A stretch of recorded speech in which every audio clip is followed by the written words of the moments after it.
kembali ke part kedua bersama Kumar Sensei dalam In Conversation with Din Sham. Pada part pertama kita cakap tentang award yang dia dapat daripada Emperor of Japan, daripada Ministry of Foreign Affairs, dan macam mana dia membina silibus yang unik untuk pelajar UTM, sampai ada yang bekerja di Jepun dengan degree UTM dan dengan training yang mereka dapat di UTM dalam bahasa Jepun. Dan dalam part pertama kita tak habis cakap macam mana dia belajar bahasa Jepun, sebab kita cakap pasal experience dia mengajar bahasa asing di Malaysia iaitu Inggeris. Jadi sekarang ni saya sebenarnya dia macam nak code switching dia, ada nak keluar bahasa Jepun, ada nak keluar bahasa Melayu. Sebab saya sendiri ialah pelajar bahasa Jepun dengan Kumar Sensei pada, if I'm not mistaken, 2000 plus sikit. 2000. Kita side visit sikit. Semasa kami di dalam bangunan yang sama, iaitu masa tu Language Academy dengan Fakulti Pengurusan, they share building, dan kami merupakan satu fakulti, iaitu Fakulti Pengurusan dan Pembangunan Sumber Manusia. Saya di Jabatan Pengurusan, Kumar Sensei di Jabatan Bahasa dipanggil. Bahasa moden, Jabatan Bahasa Moden. Dan mereka menawarkan language class bukan sahaja Jepun, ada Mandarin juga if I'm not mistaken. Back then I juga ambil Spanish lah, apa, dan offer kepada staff. Tetapi pada masa tu tak ramai taker staff. Saya join student punya elective berbayar. Dia ada elective yang you boleh ambil part of the syllabus, dan lepas tu ada student yang ada demand, right? Untuk belajar bahasa Jepun, dan Jabatan Bahasa Moden buka kelas berbayar. So saya bayar murah je sebenarnya. Way orang kata cheaper than the market rate at that time. Sekarang pun begitu juga kan. Sekarang ada juga. Pengalaman saya masuk kelas Kumar Sensei belajar bahasa Jepun, dan dia mempengaruhi saya bukan saja tentang bahasa Jepun, culture Jepun, dia mempengaruhi saya tentang cara saya mengajar di UTM pada ketika itu sampailah ke sekarang ini. Walaupun dia baca bahasa Jepun, saya lebih kepada marketing, business marketing, top dalam bidang, tetapi energi dia tu energi, saya tak tahu datang daripada mana energi dia. Dia mengajar bahasa Jepun tu dengan energi, dia bagi dengan energi dia sekali. Sebab tu dalam part pertama, saya pula panjang cerita ni. Dalam part pertama dia kata silibus dia buang tepi sebab dia nak connectivity. Sebenarnya itu saya experience first hand. So energi dia tu, dan dia connect dengan student tu sampai kita faham kenapa kita berada di situ dan apa kita kena buat untuk perform dalam kelas itu. Okey, kita balik pada dasar pandang ke timur tu. Ini introduction part tu panjang. Dasar pandang ke timur, macam mana Sensei apply? Okey, itu pun cerita panjang juga, tapi kena pendekkan. Kata kita ada cerita, semua ada cerita aja. Episod berapa asyik kita je. No, masa di sekolah Kelantan tu, teaching English, satu cara, because I said I want to make it interesting, correct? So how to make it interesting? Dalam kelas saja interesting tak cukup. So one of the thing I told my first and the 5 tu, kata, okay, habis UPSR darjah 6 nanti, I will take you to KL. You know, I will take you to KL. KL untuk mereka tu macam sekarang I tell you, I take you to Tokyo lah. Daripada kampung tu yang tak pernah keluar dia tu, just pergi ke Golok ke Rantau Panjang aja, Kota Baru pun tak pernah sampai, tiba-tiba bawa KL. So for them they were excited, but I said I'll make it. So I made it. But you have to give the results lah. I have to give you a result. I just said you give me your best, you do your exam, finish UPSR, we will go to KL. So we went to KL first year. Second year I said okay, change Langkawi, Penang. So masa tu tak ada postman datang seminggu sekali aja. Kampung sangat kan. Ke kampung itu seminggu sekali postman. Seminggu sekali aja masuk postman sebab terlalu jauh ke dalam. Wow. So this is 90s lah. I started in 1989. First year teaching 89, 90. I'm talking about 98, 90, 91. Okay. So dalam proses tu datanglah surat yang memberi perlawan kepada guru-guru di sekolah yang ingin melanjutkan ijazah di negara Jepun di bawah dasar pandang ke timur. Okay, I don't know, but my clerk, I pergi post office selalu sebulan sekali tu, jom ajak dia sebab nak pergi tengok. Masa tu tunggu surat daripada Proton, surat daripada, dulu tak ada email, tak ada everything, so tunggu surat. So masa tu keluar surat ni, and then my clerk said, cikgu, dia panggil sir, you boleh apply lah ni. That is how first I got connected to this system. I didn't know. He told me. That is why they say God comes in many ways. So for me, he is one. He said, apply. I tengok tu, adalah dia tu, dah siapa nak tengok buat dia.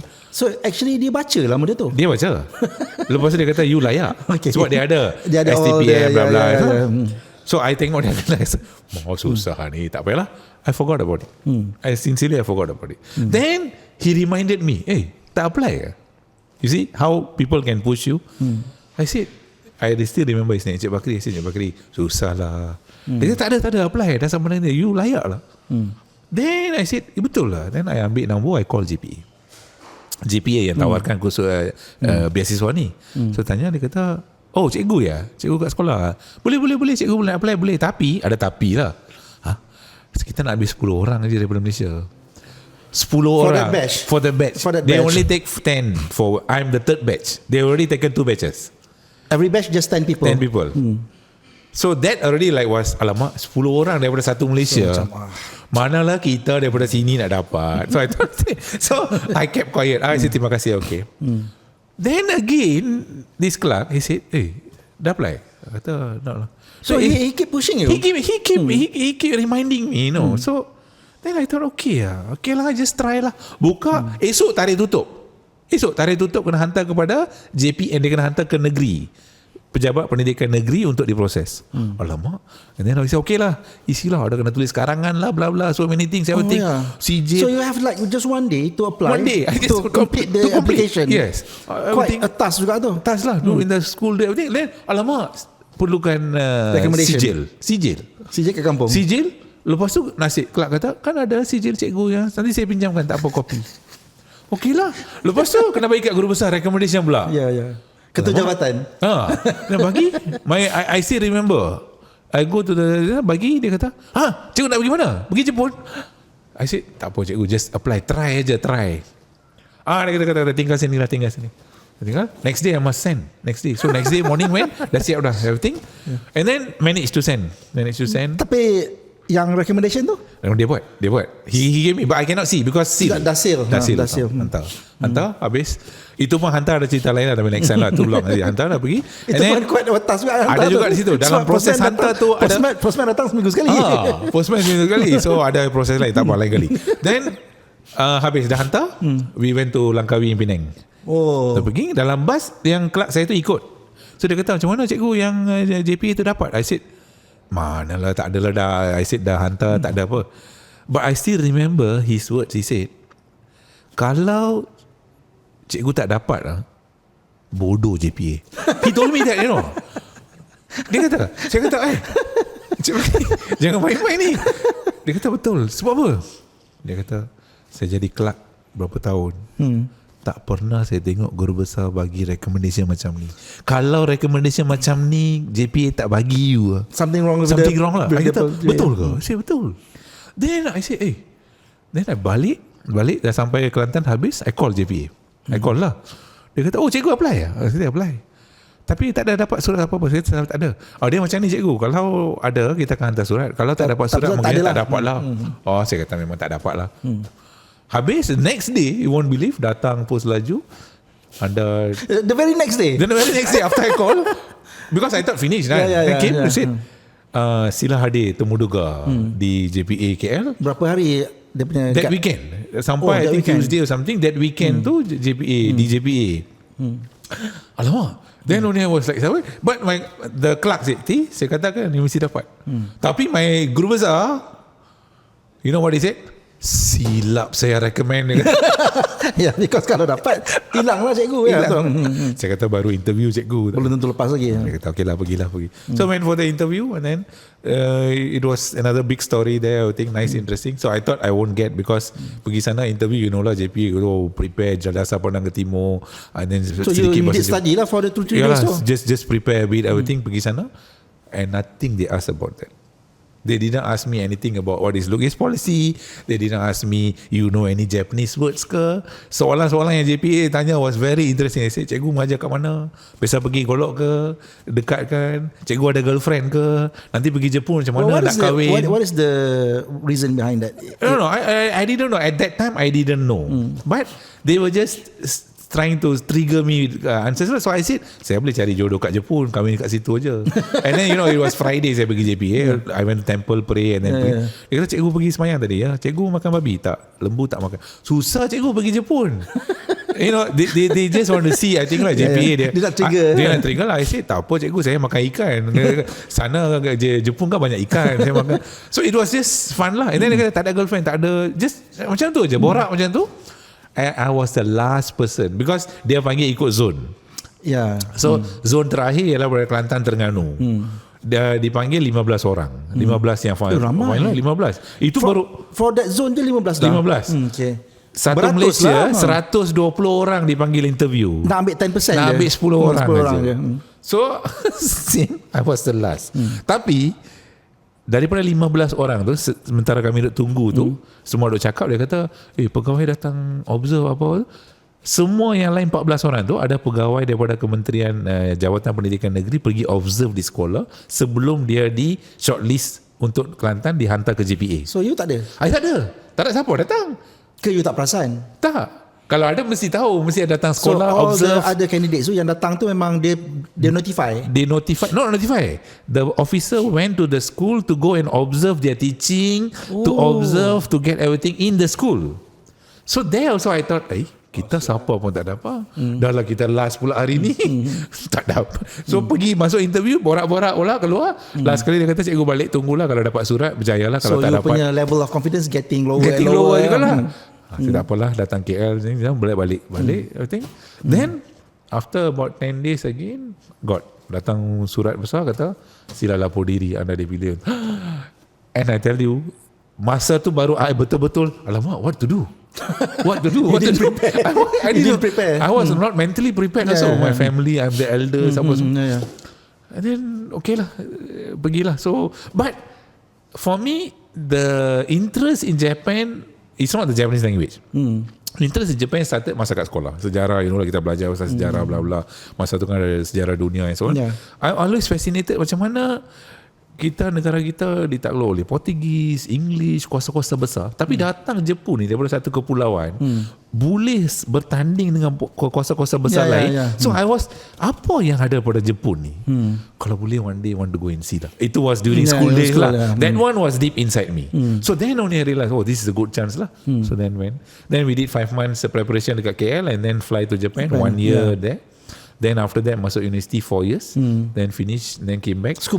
Scuba University, 4 years. So the first foundation 1 year tu pun scuba? No, foundation is in Tokyo. They have a language institute. You have to do diploma in Japanese language. Dapat N1 level. Intensif pagi 8 sampai pukul 4 Japanese language. To the highest level lah. So at the end of the first year, you did the proficiency test? Yes, N1. You have to pass. So you have to go that level lah. Then you have to go and sit for the entrance exam in scuba. Then enter scuba 4 years. Then graduate, came back. And then I was posted to sekolah Sains Muhammad Jiwa di Sungai Petani 1 year. Masa di situlah UTM KL, masa tu kita ada pusat persediaan kajian teknikal ke Jepun. They came and they offered me. They said, please come. So I said, okay lah, ada opportunity, and then dapat pelepasan daripada kementerian, pergi ke sana. While I was there, that's where bahasa moden daripada UTM JB. KL first? I was in KL. And then came and offered, said, we want to start Japanese language in UTM. In campus. Won't you come? So I said, okay, I'm ready. Because masa tu single lagi. Letak dalam kereta, jalan. But that's why I say, I can still remember, I came to pintu masuk UTM depan. Habis, I can still feel like I nearly cried. Because this is what you want to do in the first place. That's why I said there's something said, you see, dapat juga. Malah hari tu kalau you dapat matematik, mungkin you tak datang sini sebagai pengajar. Mungkin you tak jadi pensyarah. Tapi sekarang you see, I took you somewhere else. Now you come back pusing. Sekarang it is the training lah. The training, full skill training. Now you're ready. So I came, that's how I started. And then Japanese became second after English. But what I went through in Kelantan teaching English too became a very strong foundation when I designed the syllabus kat sini. On that point, this is interesting for me. On that point, must be something rewiring for yourself learning. Of course, English is bukanlah foreign sangat, especially you coming from Penang, Bandar kan. Then you ajar a new foreign language to these students in Kelantan, then you sendiri pergi belajar foreign language again Jepun, which is more challenging because of the kanji, the character tu kena belajar, kena hafal, and the structure is different kan. Apa ni, verb di depan apa dan sebagainya. So how what is the rewiring, if you can share? Ada tak macam you kena rewire how you think, your mode of thinking apa semua nak attack this new foreign language? Correct. So that is where when I was doing English dekat Lemah Pantai. Masa sebelum tu kita belajar English sama. Tapi when I started to take English as TESOL, and then I thought I have to go out and teach English. That's why I started to go inside a bit about language. What is this language and so on. That's why I realized that language is actually a mirror of culture, budaya. So for me, I think kalau kita lihat bahasa tu sebagai satu elemen budaya atau satu elemen yang membawa ciri-ciri yang orang-orang di belakang bahasa tu. Means manusia mesti ada di belakang bahasa tu, kalau tidak bahasa tu takkan wujud. So bila kata manusia tu ada cara hidup dia, gaya hidup dia, it is culture lah. So that is reflected in the language. So that's why I started to look language from the other side. So when I got Japan, it was like, for me was another new challenge lah. Because I was doing it with the English. Like for example, we shake hands in English. Hi, hello, shake hands. Ini budaya mana? Why do English shake hands? There's a story behind it, right? So I found out there are many stories. One of it goes back to the wild life dulu masa cowboys. Everybody carried guns. So one of the ways to say that I'm safe, I'm not going to shoot you, my hands. I put out my hand. So how it started. So those small things started to be like, oh, that means the element of culture is inside and is explicit shown in the language. So that's where I started to tell these stories to my students. Masa kat Kelantan pun. So they were very fascinated. And then even now with my Japanese students, I do that because saya beri peluang untuk belajar bahasa Jepun ni, bukan saja untuk mendapat satu budaya baru, tapi untuk peluang mereka melihat sama ada mereka tahu atau kenal budaya mereka sendiri.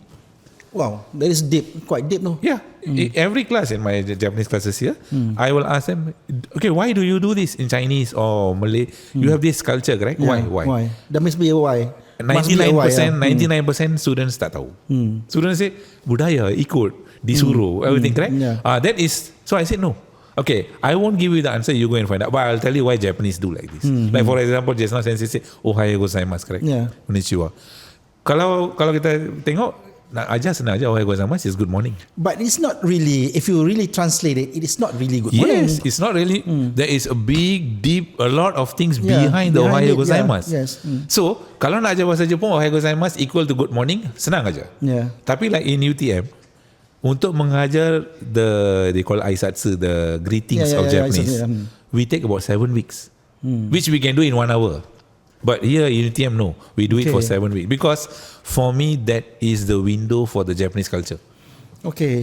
Including our culture also, kita tak memberi penekanan yang begitu tinggi kepada sebab apa kita kata selamat pagi, good morning, why, how, what is the correct way, correct? Recently I called one of the hotels to do a booking, I think around 4:30 I think.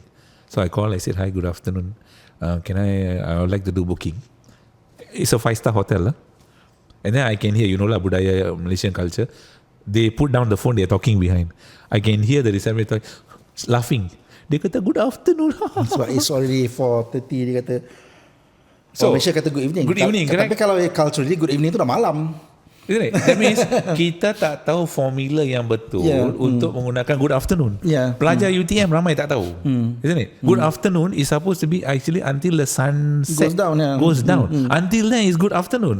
Tapi ini pun tak ada disalahkan sebab ada gangguan daripada bahasa Melayu. Bahasa Melayu selamat tengah hari. Tengah hari equal to good afternoon. Sebab tu ramai pelajar tak berani guna itu, lebih kurang lepas 1-2 lepas tu tak kata good afternoon. And then there is a danger bila malam you kata good night. It's not, it's incorrect lah. It's correct. It's not correct. Correct. So this kind of culturally ingrained nuance in language is interesting. So bila you go to that, then I didn't see yang macam just now Sensei beritahu the grammatical element, kanji. Yes, kanji was difficult because I started writing the kanji when I was 27.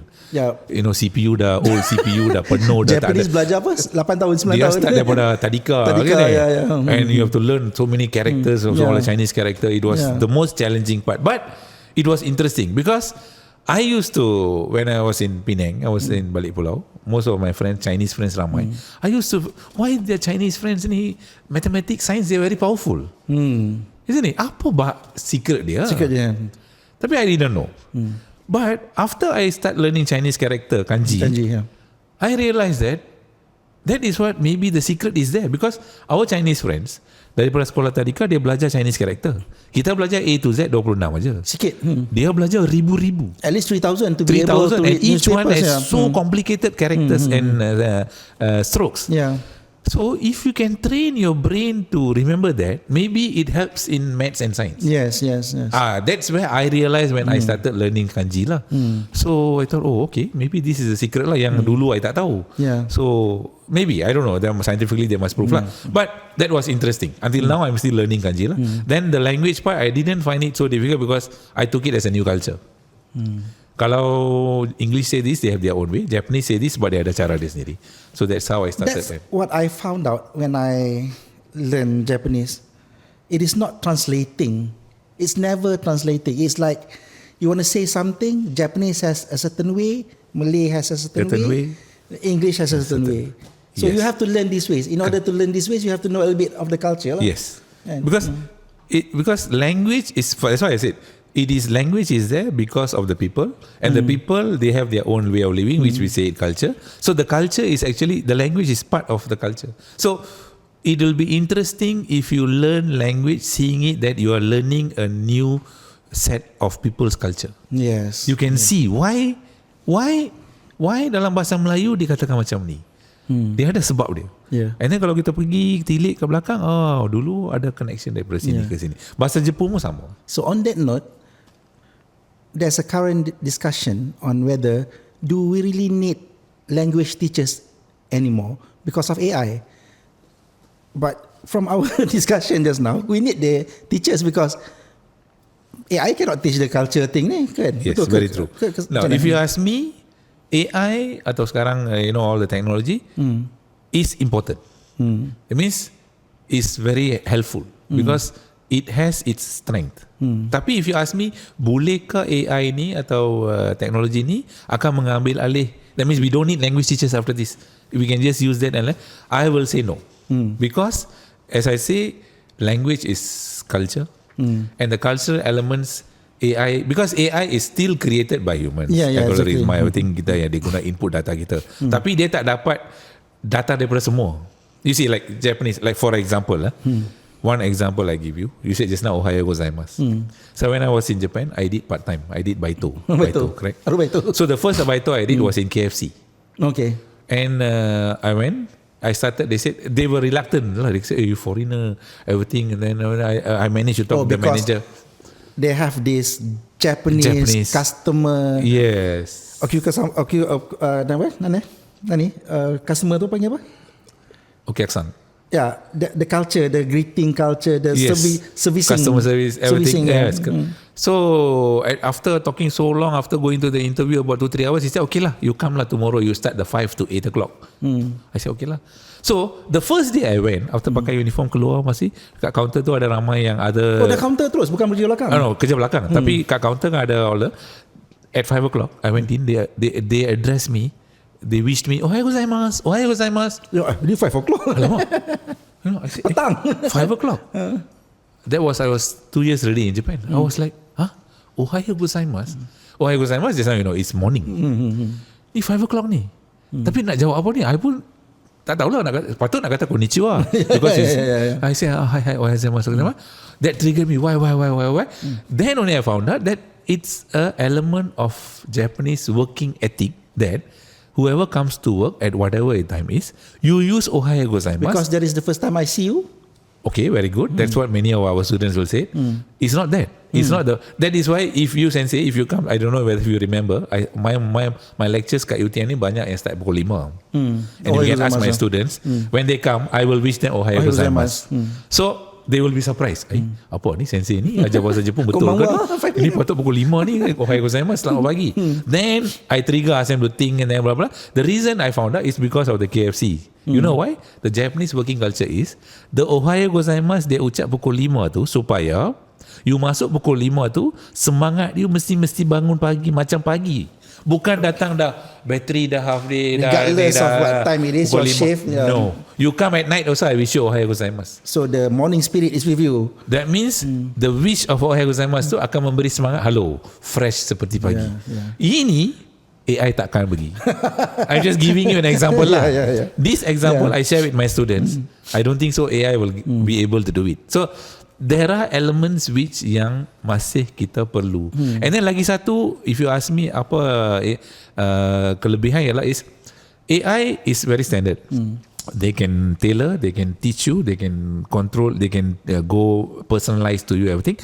But the connectivity dengan student and to realize that each student has different kind of problem when coming to learning languages. Because only a human can teach another human culture. Yes, it's true. Yeah, very good. You because got it. we are talking about connectivity and the culture behind it. Yes. And culture ni even I'm a Malay, I cannot really say I know everything about Malay culture. I'm still learning and still like vague areas. Kenapa pergi Kelantan jadi culture lain, pergi Kedah, Penang jadi culture lain. Yeah, right. So although I'm still in the Malay culture kan. So it's interesting. So but AI tu it's suppose as you ask me what I'll do, I will use AI to complement, to support my teaching and learning. But still I don't think so it can take over fully lah. So if we keep on going ni, I rasa macam sampai pagi esok kita masih lagi. Sorry, banyak. One final thought from you. Okay. Bukanlah final message, at least final message for this episode. What is your hope? Because you are leaving UTM ni by next year kan? Next year dah so you mesti ada 60. your successor, whatever. If you have, maybe you have discussed this with your successor, your juniors back in LA. But if you have something deeper to say to the camera, wow, what is your hope? Because we are talking about dari culture, connectivity, quite deep stuff juga tu. Wow, saya tak sampai ke tahap untuk beri. So, but talking about teaching my successor, again, that one also I think UTM should know that susah nak dapat guru bahasa Jepun di Malaysia. I was lucky because JPA buat kursus bawah dasar pandang ke timur, latihan ijazah guru bahasa Jepun, tapi program ni telah dihentikan. Tak diteruskan dah. So sekarang tak ada program yang menghantar pelajar Malaysia ke Malaysia Jepun untuk belajar bahasa, jadi guru bahasa Jepun. Jadi guru bahasa. Mungkin yang pergi itu mainly all engineering, technical, right? So it is very difficult to get trained Japanese language teachers here. So same.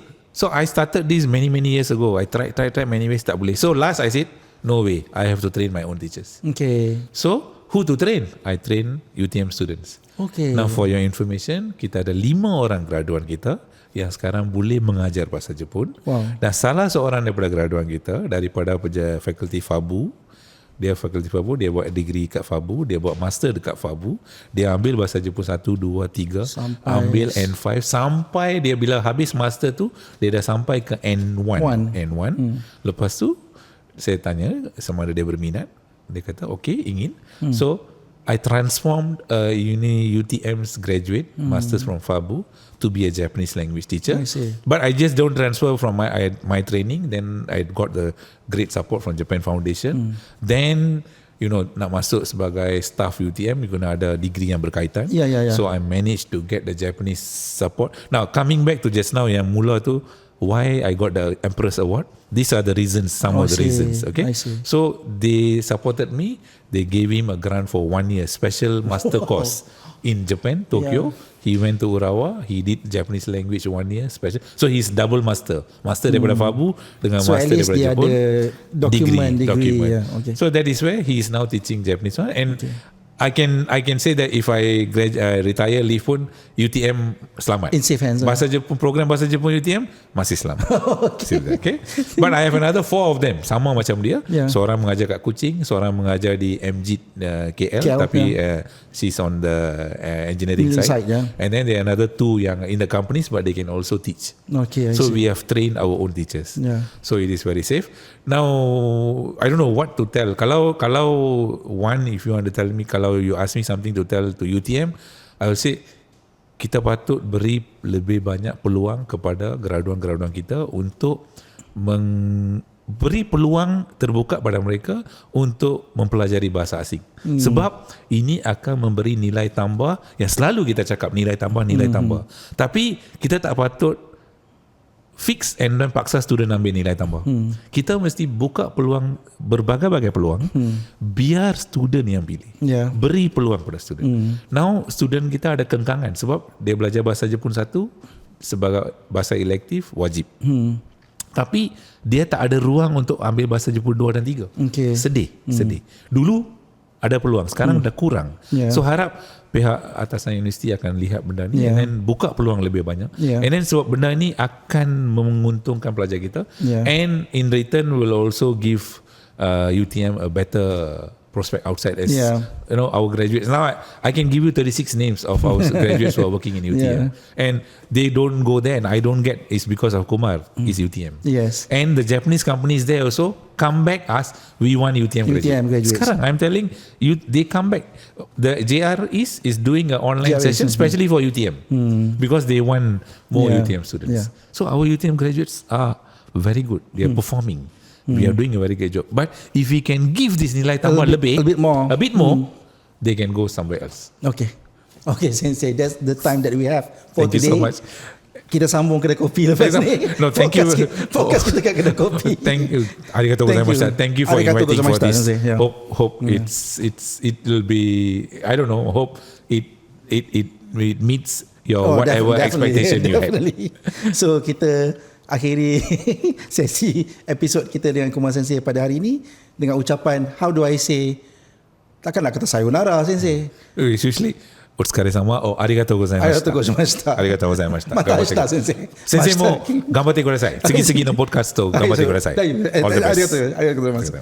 Bye bye.